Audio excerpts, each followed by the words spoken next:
Terima kasih atas materi yang sempat dibawakan oleh Saudari Ibu Nora Khalifa. Kemudian materi selanjutnya mengenai evaluasi efektivitas media pembelajaran yang dirancang dengan menggunakan model Azure akan dibahas oleh Saudari Ibu Hamsiah Hamzah. Tempat dan waktu saya persilahkan. Baik, bismillahirrahmanirrahim. Assalamualaikum warahmatullahi wabarakatuh. Waalaikumsalam warahmatullahi wabarakatuh. Terima kasih atas waktu yang diberikan kepada saya. Yang pertama, yang terhormat kepada Bapak Dr. dosen pada mata kuliah sains dan produksi IPA pada hari ini, serta teman-teman dan Bapak Ibu sekalian yang saya.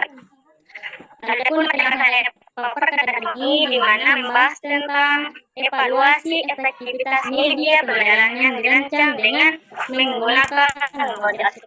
Nah, evaluasi adalah tahap terakhir dalam model ASUR, di mana merupakan langkah penting untuk menilai seberapa media dan metode pembelajaran telah digunakan. Nah, dengan melakukan evaluasi, pengajar apakah sudah tepat serta apakah media yang digunakan mendukung proses pembelajaran peserta didik yang dengan optimal. Adapun evaluasi dalam model ASUR itu bertujuan yang pertama menilai pencapaian tujuan pembelajaran, yang kedua mengukur keefektifan media pembelajaran, yang ketiga mengidentifikasi kelemahan, maksudnya ini mendeteksi area yang perlu diperbaiki baik dalam hal penggunaan media, metode pengajaran maupun interaksi peserta didik dengan konten. Yang keempat, memberikan umpan balik. Yang kelima, revisi untuk perbaikan di masa depan. Nah, dalam model ASUR, evaluasi dapat dilakukan melalui berbagai pendekatan yang melibatkan penilaian hasil belajar.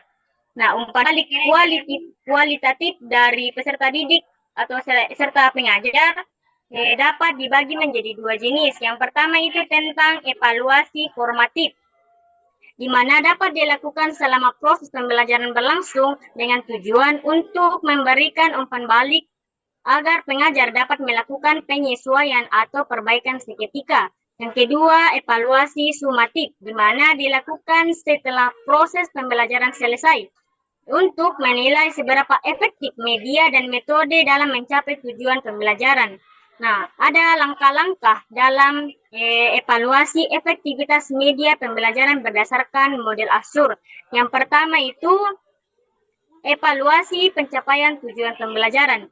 Evaluasi dimulai dengan mengukur apakah peserta didik telah mencapai tujuan pembelajaran yang ditetapkan. Nah, langkah ini dapat melibatkan penilaian terhadap kinerja peserta didik berdasarkan tujuan yang dirumuskan pada tahap awal. Yang pertama itu tentang tes atau kuis. Nah, tes digunakan dapat berbasis teknologi seperti kuis online untuk mengukur sampai mana pemahaman peserta didik terhadap materi yang dipaparkan oleh gurunya. Yang kedua, tugas atau proyek. Penilaian ini melalui proyek atau tugas yang relevan dengan penggunaan media pembelajaran. Yang ketiga, penilaian performa atau evaluasi kinerja peserta didik melalui demonstrasi, presentasi, atau diskusi kelompok. Yang kedua, evaluasi keefektifan media pembelajaran, di mana evaluasi ini berfokus pada seberapa baik media yang digunakan untuk mendukung proses pembelajaran peserta didik, di mana ada aspek yang dapat dinilai seperti kesesuaian media dengan tujuan pembelajaran, interaktivitas media, apakah media yang digunakan misalkan video atau interaksi simulasi atau aplikasi e-learning, dan juga kenyamanan dan aksesibilitas. Terakhir itu mengenai tentang kesesuaian dengan gaya belajar. Yang kedua mengenai tentang langkah-langkahnya itu evaluasi keefektifan. Yang ketiga itu mengenai tentang umpan balik peserta didik, di mana salah satu cara terbaik untuk mengevaluasi efektivitas media adalah dengan mendapatkan umpan balik langsung dari peserta didik. di mana pengajar bisa menggunakan survei kepuasan atau survei online untuk menilai seberapa puas peserta didik dengan media dan teknologi yang telah digunakan. Dan juga wawancara atau diskusi, di mana mengadakan sesi diskusi atau wawancara dapat lebih mendalam lagi, atau peserta didik dapat ada pengalaman mengenai dengan adanya media pembelajaran. Dan juga mengenai tentang umpan balik, itu ada forum diskusi online, dapat mendorong peserta didik untuk berbagi pengalaman mereka secara terbuka dalam forum online atau ruang diskusi daring.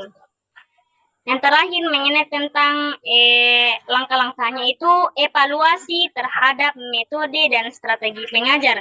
Selain media, evaluasi juga harus mencakup metode atau strategi pengajar yang digunakan. Ada beberapa pertanyaan yang bisa digunakan untuk evaluasi strategi pengajaran. Yang pertama, apakah metode pengajaran sesuai dengan karakteristik peserta didik? Yang kedua, apakah pengguna media mendukung metode pengajaran? Yang ketiga, apakah ada sinkronisasi yang baik antara media dengan interaksi pengajar dan peserta didik? Slide selanjutnya, Bu.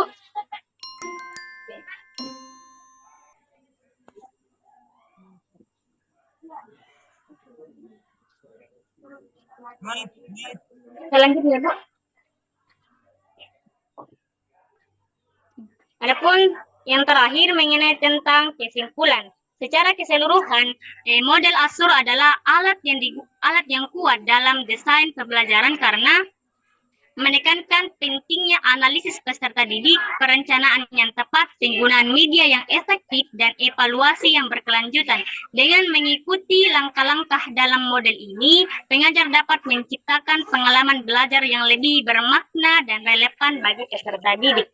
Itulah yang sempat saya paparkan pada materi mengenai model Azur. Saya kembalikan kepada moderator.